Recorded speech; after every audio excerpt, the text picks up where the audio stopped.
How to do it. Let me show you how to do it. Hi guys, so in this video I'm going to be showing you how you can troubleshoot the timer on your freezer. In my case, I have checked all the other parts. My heater is working, my thermostat is working. If you want to see how to troubleshoot those, please check out the video in the description below. I'm going to leave a link in the description so you can watch that video. And in this particular video, I'm going to be focused on the timer of the freezer. In most cases, if you're getting the frost, it could be it could be the timer, or it could be one of those two things that I talked in the earlier video. So in my case is the timer, and I'm going to be talking a little bit more about the timer in detail and how to replace it and where it is located and how you can troubleshoot it. So stay tuned. Okay, so now we are on the back side of the freezer, and for you to locate the defrost timer, you may have a panel that covers this area, so remove it. You may or may not have it. And the defrost wiring is basically coming here, right here from the back side. And normally there's a cover which I removed, because it was all rusted, so I removed that cover, and that's just covering this these wires. And then if you come right here, the timer is hidden kind of right here on the back side. So this is the thermostat timer right here. So I'm gonna go ahead and cut this wire and open this nut, which should loosen up the thermostat timer, and then we're gonna go ahead and remove it. Okay, so in fact there were two screws. There was one right here and one right here, so I removed both these. These were 1/4, and this is the timer. And I'm suspecting this is bad, just the way it looks. It got roaches and stuff on there, so most likely there's a big chance that this is the culprit. So to remove it, we're just gonna go ahead and disconnect this wire. Just gonna pull it out and remove the timer. Okay, so this is the timer. As you can see, it's filthy, and there's a way you can turn this and see if the gears are functioning properly. But in my case, most likely this thing is dead, so I'm just gonna go ahead and order a new one and replace it. And the only reason I say that is because you can see it's popped up right from here. So most likely things went inside and just messed things up. So we'll just get a new one, plug it in, and our freezer should be good to go. Now on this, if you flip it, you will notice that it has numbers 2, 1, 4, and 3, and you're probably curious, why is it like this? Why isn't it 1, 2, 3, 4? So, well, anyways, let me make it simple. So there is a timer coil in there which is receiving constant power when you plug this into your fridge or refrigerator, and that constant power is coming from point 1 and point 3. Now the other side of the functionality is the timer basically runs the clock inside, which is this clock, move, and when it turns, when it reaches the defrost time, the point 2 becomes active. So point 1 is always receiving power. This is, you can call this a neutral, whatever, but point 1 is also receiving power, always receiving power. And once it goes into defrost mode, the power from here travels to point 2. So this becomes engaged, which provides power to your heater circuit, which starts the defrost cycle. So the heater comes on and it melts all the ice. Now when that timer goes over, it switches from 2 to 4, which turns on your compressor and takes the heat away.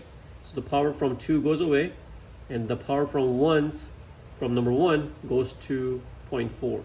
So now you have power on 4, compressor kicks on, and it starts the cooling process.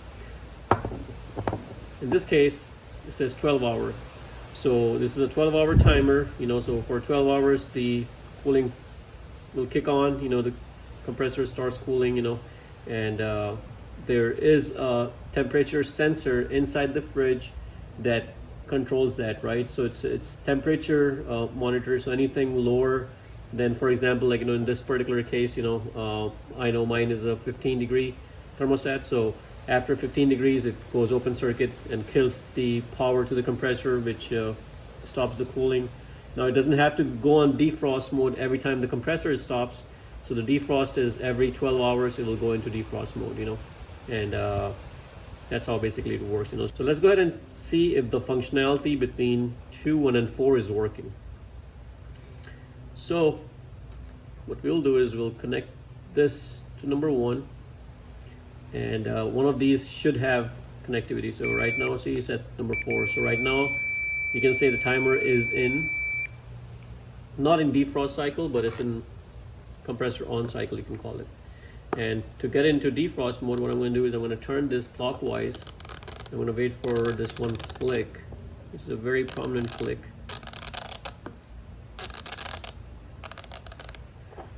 And as soon as I hear this click, it's going to transfer from 4 to 2. So right now my 4 is buzzing, you can see, and I'm going to leave it there and wait for that click. It's stopping because it's not making good connection. Oops. Let's see if I can get a better angle at it.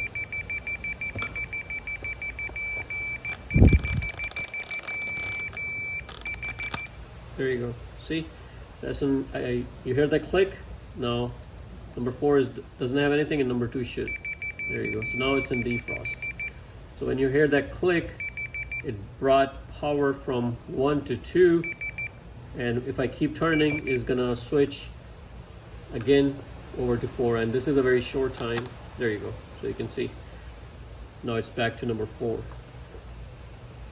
Nothing over here, and over here we have continuity. So that tells me that my function at 2, 1, and 4 are working perfectly fine. The function at 1 and 3 are not working because that clock is damaged. It's whatever caused it in there.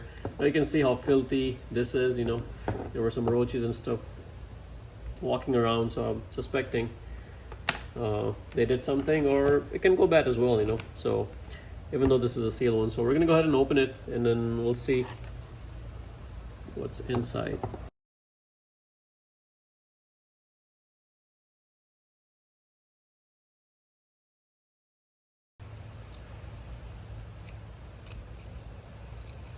Okay, so you can see there's some dirt and debris in there. You can see this is the actual timer gear, and this is the capacitor that's there. This is the culprit, guys. And if you can find this, well and good, you can go ahead and replace it, but you just have to make sure you match what the capacitance is, or the resistance is 39K, 250 volt DC. And once you replace it, your timer or your clock should at least start working, But in my case, I'm probably gonna just get a new timer and place that.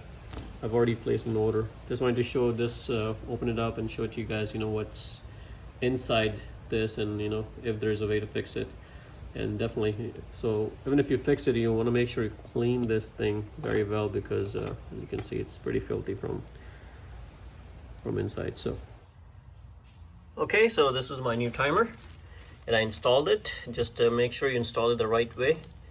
And in my case, the yellow was going on 2, which is the heater circuit. Number 4 is blue in this case, which is the cooling circuit, and which basically means it turns the compressor on. And 3 is the common, and 1 is the power coming to the timer. And you may see the power. This is the power light that goes on the front. You can see it goes in at the very bottom on the front side. So this is nothing, just a simple light wire. And that is it, guys. In my case, my timer was bad, so it wasn't really doing the defrost, turning the defrost on. Another indication of checking the timer is you will see this motor comes on. So right now, as you can see, the motor is not on. Everything is nice and still. But when I turn the power on, you're gonna see the motor to come on, and it's gonna start timing. So my previous timer was 12 hour 20 just a 12 hour. This one I'm putting 12 hour 25 minutes timer. You know, the rest of the specs are same. I think previously I had 10 amps. This is 9 amps, and this is 10 amps, and all the rest is the same. So right now I was in defrost cycle, and you can see how the motor is turning, and that's an indication that your timer is working. The clock is clicking. You know, sometimes these gears get stuck, but this is a new timer, so I don't expect it to. So I'm gonna get out from the defrost cycle. As you can see, there's this lever, you know, that just aligns with this. You know, that's when the defrost timer kicks in. I'm gonna go ahead and turn it and turn my compressor on. There you go.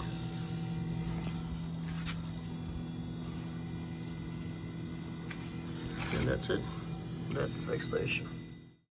So guys, this video hopefully shows you guys how to replace your timer. Now in some cases the timer is working perfectly fine, and it could be your thermostat, and it could be your heater that is not melting the ice, you know, or it could also be the fan, you know, that is supposed to be running at all times, you know, to bring that cool air and circulate that cool air inside the freezer. So it could be one of those three things.